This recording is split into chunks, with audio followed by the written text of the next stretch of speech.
On the evening of December 14, 2025, Marina Bay, Singapore wore its familiar brilliance, yet never had it looked so unapologetically extravagant. Skyscrapers rose like towering crystals around the bay, their gold, white, and blue lights reflecting off the still water, shattering into thousands of shimmering fragments.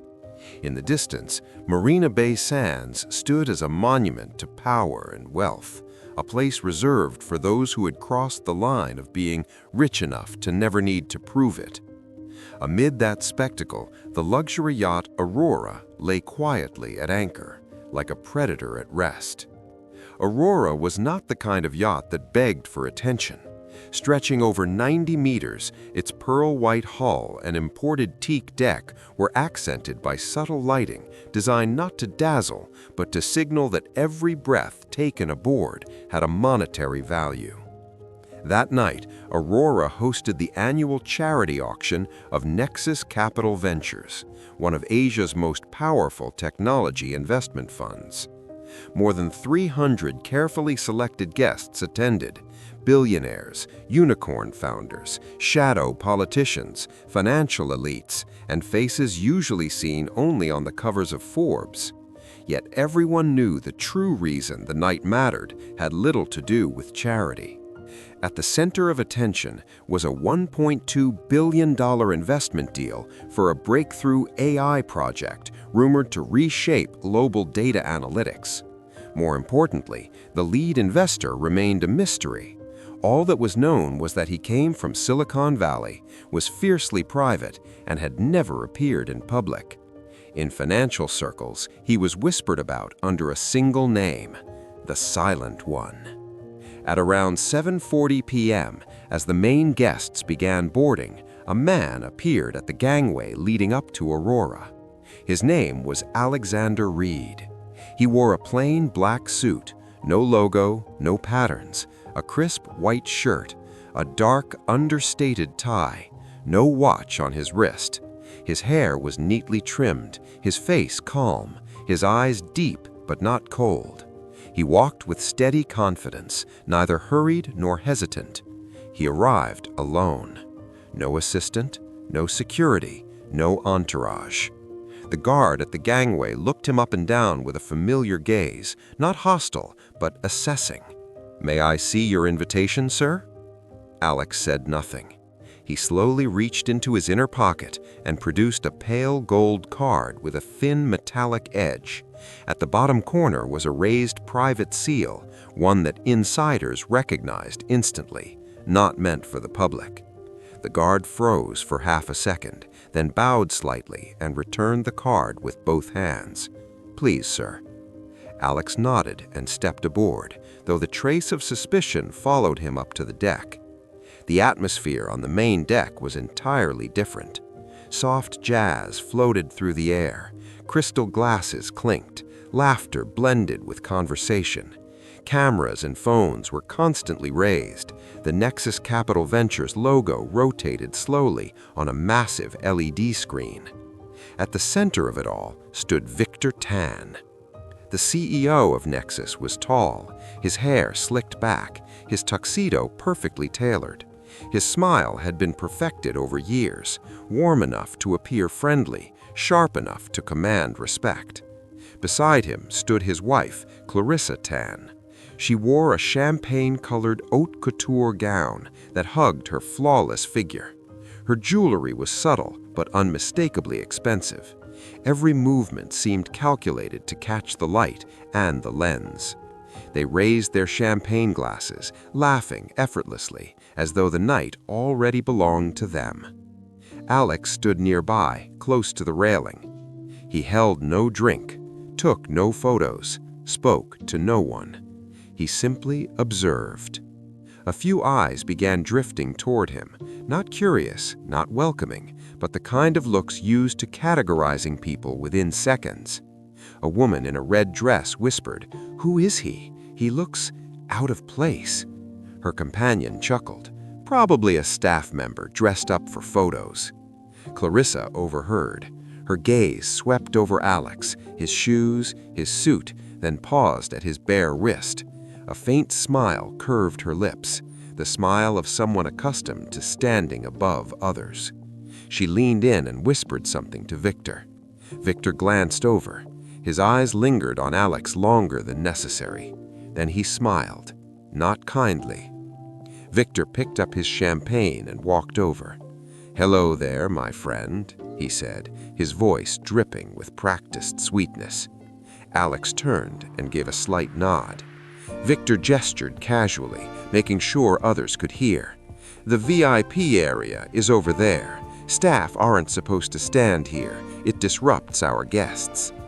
Alex said nothing. He met Victor's gaze briefly, calm, unshaken. The irritation instantly faded. Clarissa stepped closer, her voice light but sharp. "Didn't you hear? Or do you think wearing a suit means you belong among us?" Phones began to rise. Victor signaled a waiter for a glass of red wine. He swirled it slowly, the liquid catching the light like blood. "Let me remind you of your place." Alex didn't move, didn't speak, didn't react. Victor tilted the glass. The wine poured straight onto Alex's chest, spreading across the black fabric, dripping on the teak deck. Under the golden lights, it looked like a bleeding wound. For a split second, the deck went silent. Then whispers erupted. Not discomfort, excitement, the kind that surfaces when humiliation has an audience.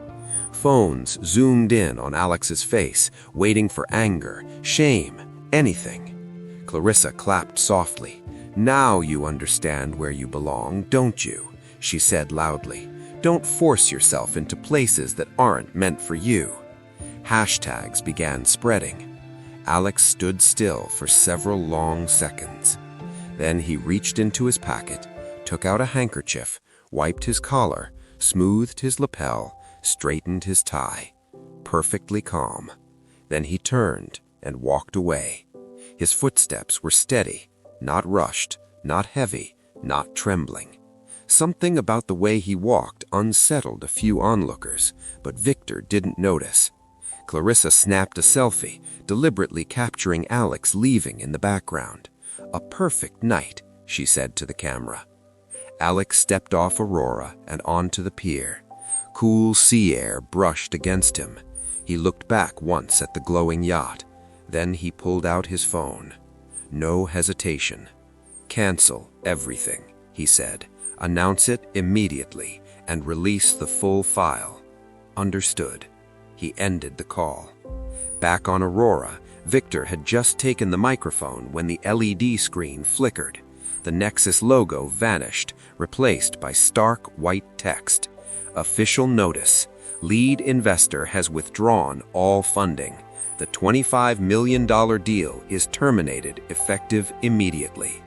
The deck froze. Phones vibrated violently. "Stocks are crashing. 60%. Major investors are pulling out." Victor grabbed a phone, his face draining of color.